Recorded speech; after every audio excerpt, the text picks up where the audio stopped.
the notion that you would be scheduled to work for 24 hours to me is insane anyway. And the notion that you would be scheduled to work for 24 hours and not paid for the 24 hours is also insane, if you ask me. So none of this makes any sense.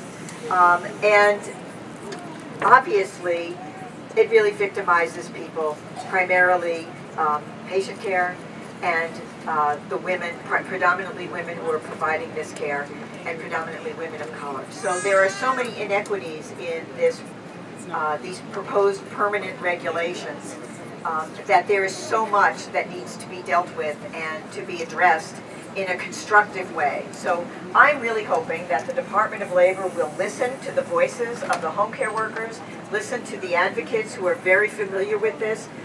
If anyone has had a parent with Alzheimer's in the home, you know that they need care 24 hours a day. They don't need care only when somebody else happens to be awake. It just defies reality that this would be a regulation that anybody would think makes sense. So it really is elevating profit over patient care. And in reality, when patient care suffers, our costs go up anyway, so we're not really saving any money by doing this. So I just wanted to say that I'm totally in support of your efforts, and I look forward to hearing your voices more and more, and I certainly hope that the Department of Labor will hear your voices as well. Thank you. Thank you very much. Joanne Simon. Next we have Assembly Member Harvey Epstein for District 74, here to speak. Thank you. Thank you, everyone. Just remember, workers' rights is human rights. Workers' rights are human rights. Workers' rights are human rights. Let's keep that going. Let's think about that as we do this work. Here we have a really good example of a violation of human rights. Telling people you have to work 24 hours a day and tell them you're not going to get paid for every hour you work. And it doesn't matter whether you're sleeping or not. It means you're not home with your family. You're not dealing with your child at 3 in the morning when they get sick. You can't deal with your life because you have to be in this place, which is called work, for 24 hours. It is not what we believe in. It is not good for patient care.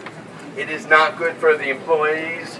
It's not good for the agencies. What we're seeing here is the agency saying, oh, we can't afford it financially. Well, that's the government's responsibility to say we need to fully fund the agencies well enough to ensure that the people who work for these agencies get paid for every hour they work.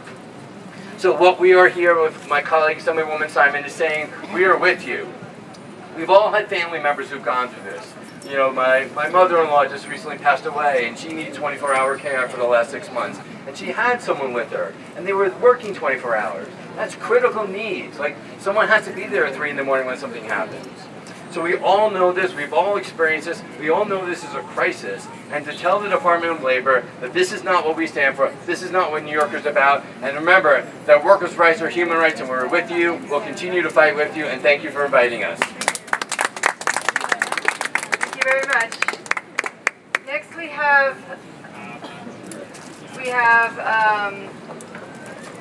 Leah Lotto, who is an attorney with the National Center for Law and Economic Justice. Thank you so much, Leah. Thank you.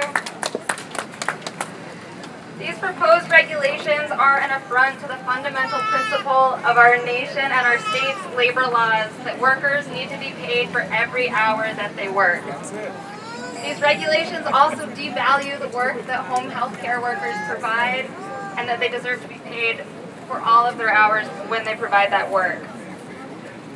It also undercuts the fundamental purpose of the Federal Fair Labor Standards Act and New York's Minimum Wage Act, which is to end practices that allow bosses to pay wages insufficient to provide adequate maintenance for workers and their families. I'm an attorney at the National Center for Law and Economic Justice, an organization that's been fighting to end poverty for the last 50 years. Laws that ensure workers are paid a fair day's wage for a fair day's work are an essential protection against poverty for New York's communities. And that's why we filed a lawsuit against the Department of Labor to end this regulation, this harmful regulation that hurts workers, that hurts families, that hurts clients. And we hope the department listens to us today. Thanks.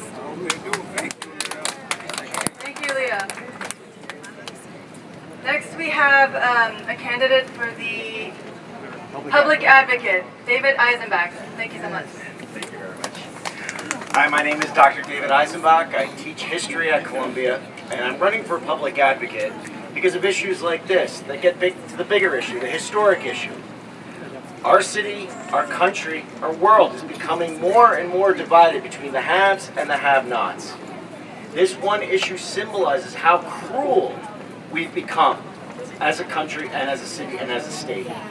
The reason why I'm running, the reason why we have to address this issue, because it is an issue for all of us, regardless of whether we have parents who need care or whether we are working and our children need our own care, but we're stuck in jobs for 24 hours.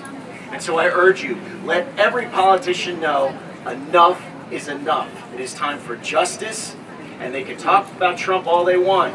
If we're not getting justice in our city and our state, we are just as bad. Thank you very much. David Eisenbach.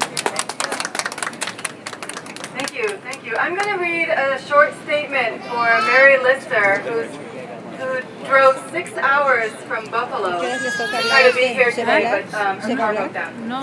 But she's an organizer with the Justice for Home Care Workers.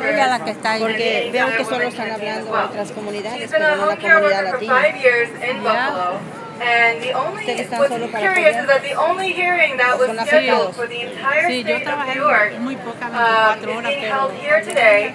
There's no hearing being scheduled for upstate New York, even though this regulation is going to cover the entire state. It's possible that the Department of Labor did not feel the need to schedule a hearing for Buffalo since over there, split shifts are the norm. Patients requiring 24 hours of care generally receive 3 shifts of care, 8 hours each.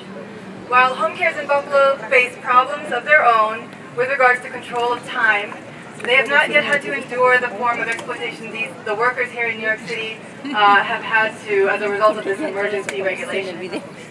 So there's no hearing in Buffalo. And yet the proposed legislation would pertain to the entire state. If there were to be a hearing in Buffalo, you would know that the home care workers and people with disabilities who rely on those services will not accept a rollback on their rights. Buffalo is a stronghold of the independent living movement, and Mary has personally spoken with several self-advocate leaders who were appalled to learn of the conditions in New York City and the role the emergency legislation has played in perpetuating these conditions. These advocates agree that the Department of Labor must act now to rescind these regulations. There is a vibrant and growing movement of home care workers in the Western New York region. In fighting for better pay, control of hours, and conditions, they recognize how key it is for every hour of home care to be properly valued and compensated.